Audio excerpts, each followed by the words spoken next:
Higdon Outdoors Television is brought to you by HEVI-SHOT, the industry leader in performance shot shell ammunition. Tetra, hear the hunt. Eukanuba, the official dog food of Higdon Outdoors. Momarsh, hunt hard, hide easy.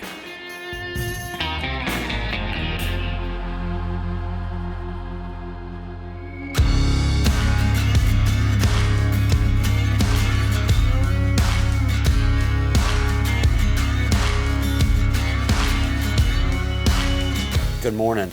We are at Heaven. Heaven is a special place to Ira and his brother Aaron here on Locust Grove, just around the Habitat Flats area here in Sumner, Missouri. This is their private timber hole. It's crazy how much this place actually looks and feels like the Higdon farm. So great minds think alike, I guess, but we're gonna hunt Heaven.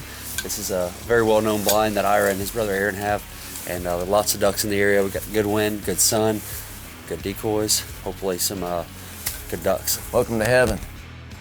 Got ourselves a little stove in here, coffee maker, Christmas lights. Need a little more water, but hopefully we'll get some dead ducks here in a minute. Good little traffic spot, man. Fun place to hunt. A long time ago, we had a chainsaw gang and cleared out old willow brake back here by hand. We didn't have any equipment back then, and no money to pay for an operator, so it was in the middle of summer, and man, it was terrible. Mosquitoes and heat, and we all about died. And so we call that place Hellhole. And so this is just up the road. We decided to make this one. So if you got hell, you gotta have heaven. That's why this hole's called Heaven. This is our family place. So, I mean, that's why the mural's painted on the ceiling and all that stuff. So like this is where we come on Thanksgiving Day most of the time, and everybody hangs out here and comes and goes and eats and does whatever they want. Mountain knots. Keep you going. Doesn't help you shoot any better, but it keeps you awake at least, so that's good. Well, got the Tacticam, so I'm gonna mount it on top of the blind to get my best side, back of my head. Except they did such a good job of brushing this blind in that there's too much brush in the way. Not sure what I'm gonna do, but I'm not gonna start cutting brush. No, I'm not gonna cut any brush.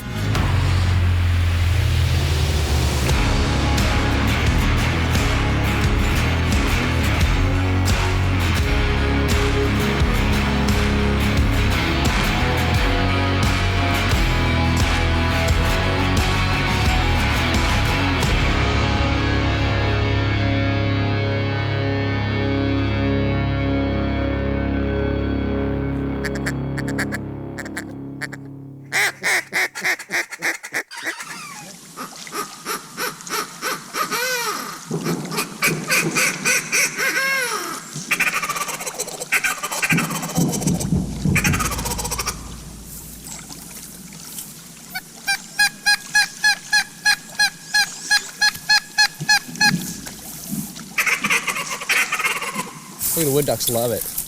Where do you learn how to make those calls? Are you just... The wood duck? Yeah. Like they're in the corn, they go, and they're happy.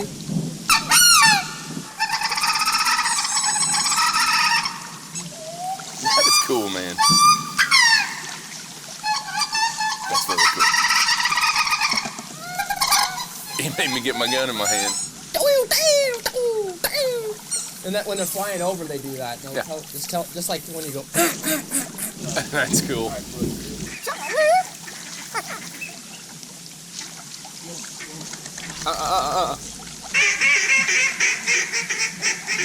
Let me land. Here they come.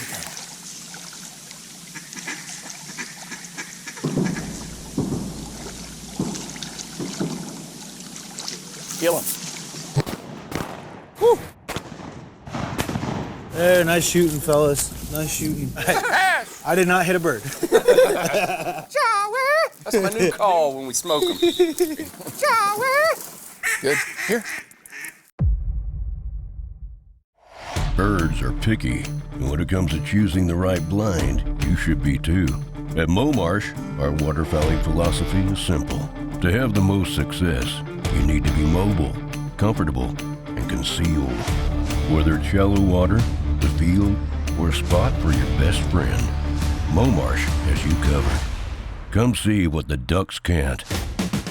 Hunt hard, Hide easy. Momarsh.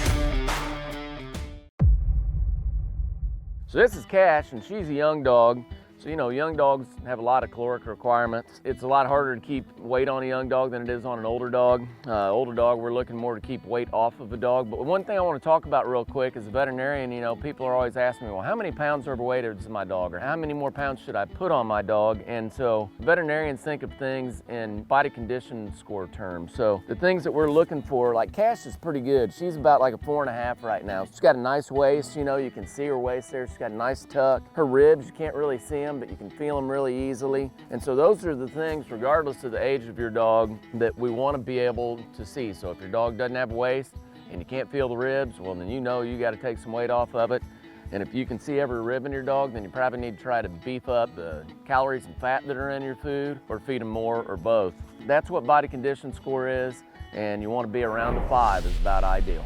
So a couple years ago, we had all the kids up for Christmas. Gave them all some Sharpies so they could draw on the blind. They're in here drawing cherubs and heaven-based themes, you know, nice family-based themes. And then a couple days later, some buddies come in here, and they'd already shot their ducks, so they're in here and they're having a couple hottie toddies in the back. And the one guy draws a big set of bajangas on the back wall.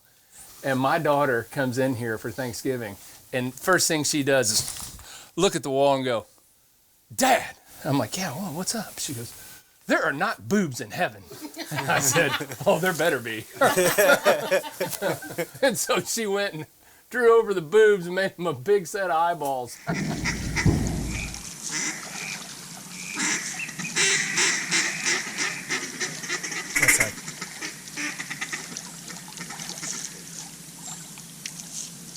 Let's go, boy. Get him.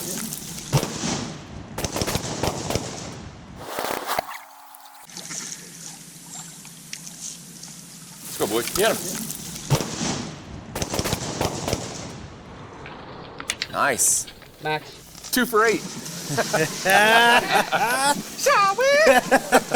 right. It's a new battle cry. Yeah. We're all going to be doing it here in a few minutes. I'm nicknaming you, Bo. Around these parts, you're called the translator. The translator? Yeah. I want to see a release of the transcript of what you said to those woodies. Yeah, release the transcript. Need more bullets. So.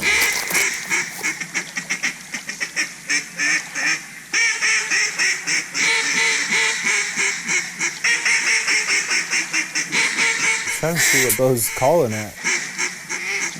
Dude, Invisiducks are coming in. It's a Momarsh thing, you wouldn't get it. It's the Invisiduck. The invasion of the invisible duck. He's a translator. That's what he is. He's like an avian translator. Never seen anything like it. Hey, guys. Watch this single. Kill him. A shot. Did you see him? Was that not you? No. He's sitting there. He's sitting there. Following it with my camera. I'm a Oh, good dude, he cameraman. was literally, you were freaking shoulder. I had it like this. I'm following the bird all the way down. And, I mean, There's no beating him out. You can try, but there's I actually no, had my call and I was feeding like there's no beating him to a shot. I would challenge anybody in the United States and put $1,000 on it. They're not gonna beat him out. Translator. You got a hooded merganser call? this. I do. You want to know what they sound like in breeding season? Yes, absolutely.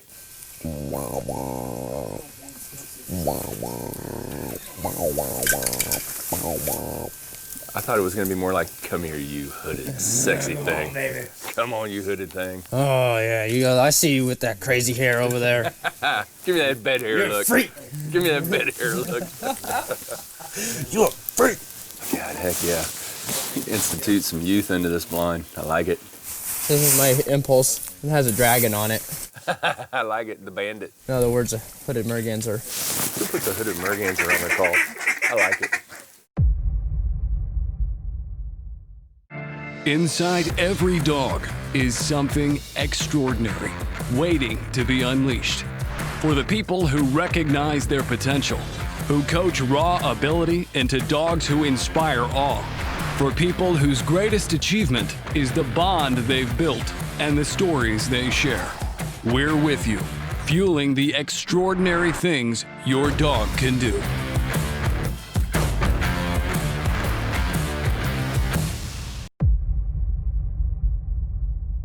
So this morning, Brooke and I brought both of our dogs. So we have Max and we have Cash. Cash had never hunted with another dog, so I was a little concerned that, you know, she may not do a real good job of honoring and that she might break. Fortunately, both of them did a really good job. They both honored well. Super important, and it's important to train for. So even though we had a nice hunt this morning, we'll throw a bumper for them and see if we can send them on their name. Max. Good. Atta boy. Good.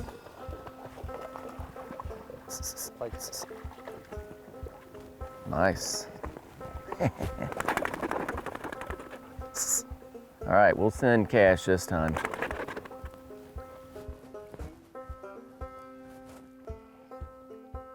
Cash.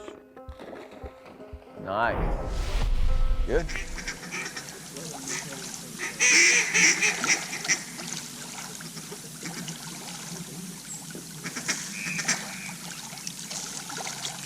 There she is, right there, boys.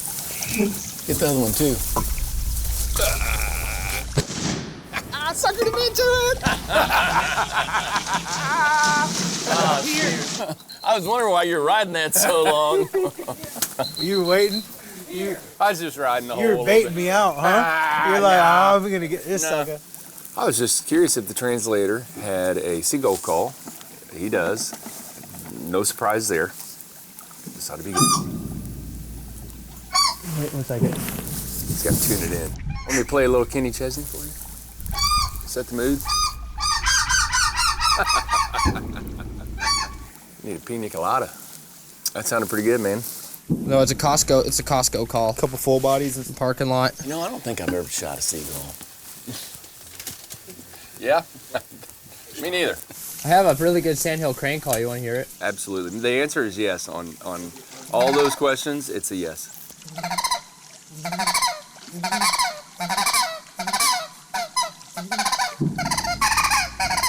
Do you have feathers in some way, shape, or form on your body? What was that? Do you have web feet, or are you feathered in some way? Man, I haven't shaved for a while. Yeah, there they come. Drake on the right, Drake on the right, Drake on the right. Killing. Nice shooting, fellas. Touch it up. Here. I surgically missed the drake. You surgically missed him? Surgically. Surgically. Good. Come on, here. Good. That sounded that's really good. That sounded really good.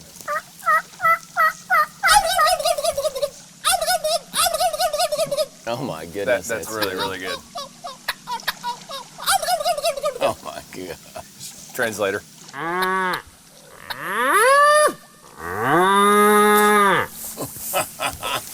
That's pretty good. He is now called 72 species. He's called wood ducks, hooded mergansers, including their mating call, seagull, I think he called a dove because that's the first dove we ever shot out of here. wood duck, Sandhill crane? sandhill crane. Thank you. He had an eastern turkey gobble. I heard that. I got a chipmunk. It could be a dolphin too.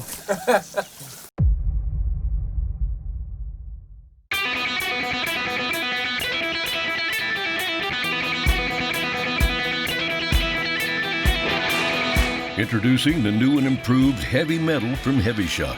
16% more downrange knockdown power with new higher density bismuth pellets layered over corrosion-resistant steel. Try the new heavy metal today and increase your odds. Tighter patterns, longer range, clean kills. HEVI-SHOT. I didn't come this far to miss. So, you know, we had both our dogs out there today, and Brooke, why is it important that a dog would honor and be steady? Sure. So a dog, for me, I want my dog to be steady because it's safe when it's steady.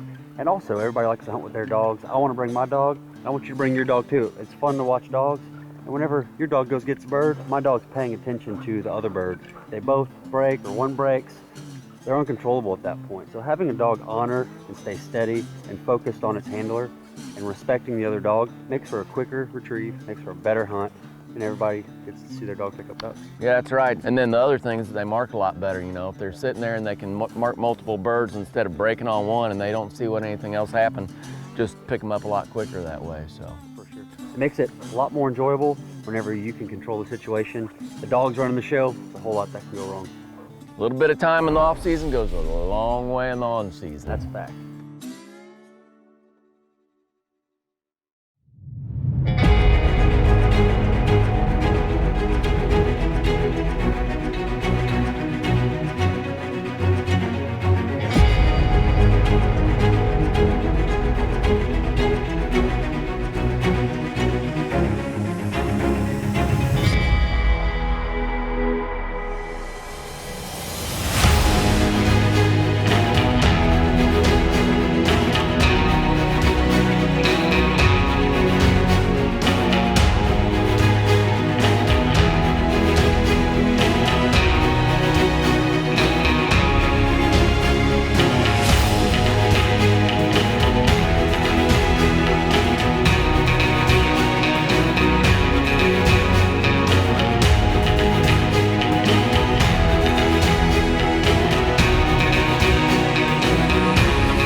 So we had a pretty nice little hunt here in Heaven this morning. We had a nice little breakfast too, gumbo and eggs, and as you can see, us hunters did a pretty good job on it.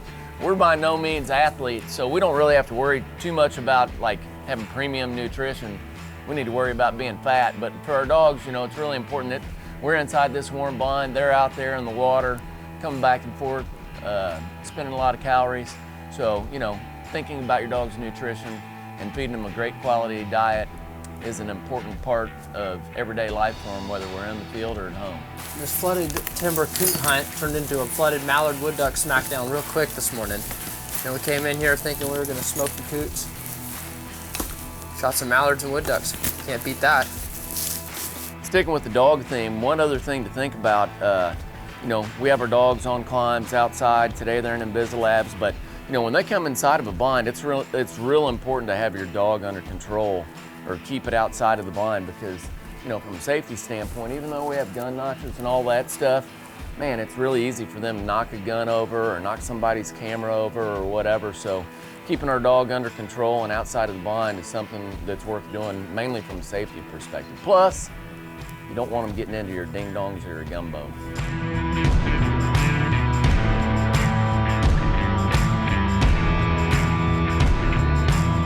Set it and scene.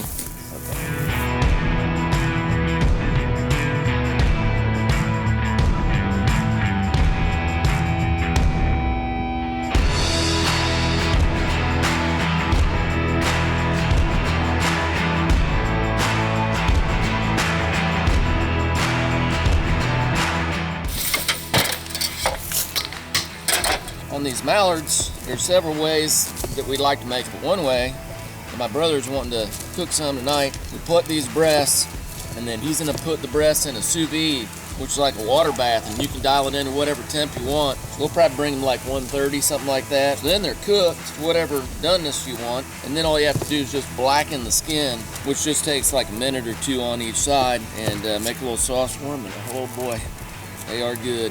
So when you pluck a duck, if you pluck with the feathers, you can see how clean that is, right? Compared to this. Yeah, there's not a whole bunch of buzz on it like that. But yeah, if you pluck with the feathers, then you get a nice clean breast there. Looks like it came straight from the daggum grocery store. Mine doesn't. We got some plucked duck breasts that we put on a sous vide for about 2.5 hours at 130. And now we're just finishing them off, getting that skin nice and crispy like a duck confit. A little orange marmalade, a little Porto wine, a little butter. Rub it around all in there. How can you go wrong? I mean, it is probably not possible.